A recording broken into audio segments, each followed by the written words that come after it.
అటువంటి వాళ్ళకి దేవుని వాక్యం జరిపించాలా, దేవుని వాక్యం చదివించాలా, దేవుని వాక్యం వినేవారుగా ఉండాలి, దేవుని వాక్యం వినేవారుగా ఉండాలి, దేవుని వాక్యం చదివేవారుగా ఉండాలి, దేవుని వాక్యం నేర్చుకొని దాన్ని మనం తిరిగి చెప్పేదానికి ఉండాలి. ఆ విధంగా చేసినట్టు కొంత దేవుని వాక్యం వాళ్ళకి హృదయంలోకి వస్తుంది. కాబట్టి నీ హృదయాన్ని దేని ఒప్పుకుంటున్నాడు,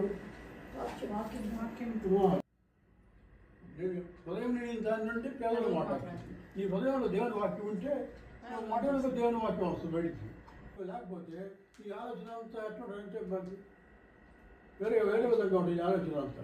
అందుకోసం దేవునికి ధాన్యాలు ఎన్నో ధాన్యాలు ప్రార్థన చేయాలి. 3 రోజులు చేయాలి, మూడు సార్లు చేస్తున్నాం ధాన్యాలు కదా. తర్వాత ఇంకో ఆయన ఉన్నాడు, ఆయన కీర్తన గ్రంథంలో దావీదే 3 సార్లు చేశాడు కదా. కీర్తన గ్రంథం 55:17.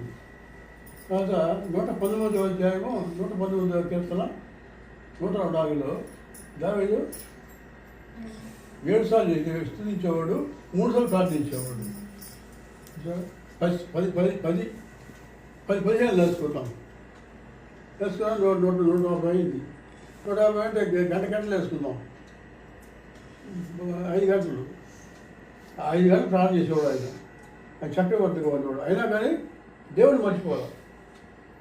ఆ విధంగా మన జీవితంలో కూడా అర్థం చేసినట్లయితే ప్రార్థన చాలా అవసరము. వాక్యం వాక్యం ఉంటే బాగుంటాడు. అసలు మాకు నువ్వు నేర్పిస్తే రోజు మా అమ్మ మాకు ప్రార్థన అలవాటు ఉందా. మేము 7 గంటలు అయితే నేను చిన్నప్పటి నుంచి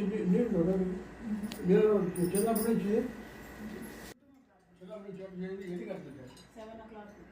బహుమానాన్ని బట్టి మీకు వేలాది స్తుతులు స్తోత్రాలు చెల్లించుకుంటున్నాం. గ్రేస్ విక్టోరియా తండ్రి 10 సంవత్సరాలు కాపుదలనిచ్చిన గొప్ప దేవ వందనాలు చెల్లించుకుంటున్నాం. మరొక నూతన సంవత్సరాన్ని తండ్రి ఒక నూతన దయా కిరీటంగా బిడ్డకి ఇచ్చిన గొప్ప దేవ వందనాలు చెల్లించుకుంటున్నాం.